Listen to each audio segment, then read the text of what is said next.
জুলাই মানবতাবিরোধী অপরাধে হাসিনা সরকারের মন্ত্রী দলের শীর্ষ নেতা এবং উপদেষ্টাদের বিরুদ্ধে আলাদা আলাদা তদন্ত হচ্ছে বলে জানিয়েছেন চিফ প্রসিকিউটর। বুধবার ৪৫ জনের বিরুদ্ধে করা মামলার তদন্ত প্রতিবেদন বিষয়ে শুনানির পরে এই কথা জানিয়েছেন তিনি। তবে প্রতিবেদন দাখিলে ৮ ডিসেম্বর সময় দিয়েছেন আন্তর্জাতিক অপরাধ ট্রাইব্যুনাল।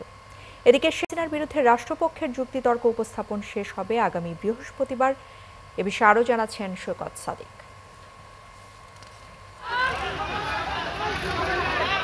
সকাল ৯:৩০টার দিকে কেরানীগঞ্জ কেন্দ্রীয় কারাগার থেকে নীল প্রিজন ভ্যানে আন্তর্জাতিক অপরাধ ট্রাইব্যুনালে নিয়ে আসা হয় আওয়ামী লীগের প্রভাবশালী মন্ত্রী, এমপি ও উপদেষ্টাদের। মানবতা বিরোধী অপরাধের মামলায় অভিযুক্ত এই নেতাদের দেখতে গাড়ির সামনে এভাবে ভিড় করেন তাদের দলীয় অনুসারী স্বজনরা। ৪৫ আসামির মধ্যে হাসিনার ২ উপদেষ্টা সালমান এফ রহমান, তৌফিক-ই এলাহী, সাবেক মন্ত্রী আনিসুল হক, আমির হোসেন আমু, কামরুল ইসলাম, হাসানুল হক ইনু, রাশেদ খান মেনন, দীপুমণি, শাহজাহান খান, আব্দুর রাজ্জাক, জুনায়েদ আহমেদ পলক ও সাবেক বিচারপতি শামসুদ্দিন চৌধুরী মানিক সহ ১৬ আসামিকে কঠোর নিরাপত্তার মধ্য দিয়ে ট্রাইব্যুনালে নেওয়া হয়। তাদের বিরুদ্ধে ৮ ডিসেম্বরের মধ্যে তদন্ত শেষ করার নির্দেশ দেন ট্রাইব্যুনাল। এদিন খাসকামরা থেকে আদেশ দেয়া হয়, আর এজলাসে অভিযুক্ত নেতাদের বেশ খোশ মেজাজে দেখা যায়।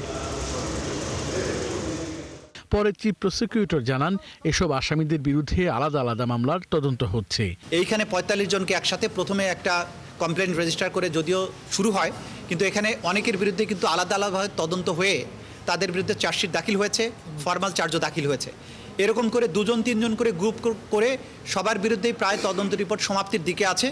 খুব সহসাই এদের বিরুদ্ধে তদন্ত রিপোর্ট এবং ফর্মাল চার্জ দাখিল হবে, এদের বিরুদ্ধেও আনুষ্ঠানিক বিচার শুরু হয়ে যাবে। এদিকে টানা চতুর্থ দিনের মতো শেখ হাসিনা সহ ৩ আসামির বিরুদ্ধে যুক্তিতর্ক উপস্থাপন করেন চিফ প্রসিকিউটর।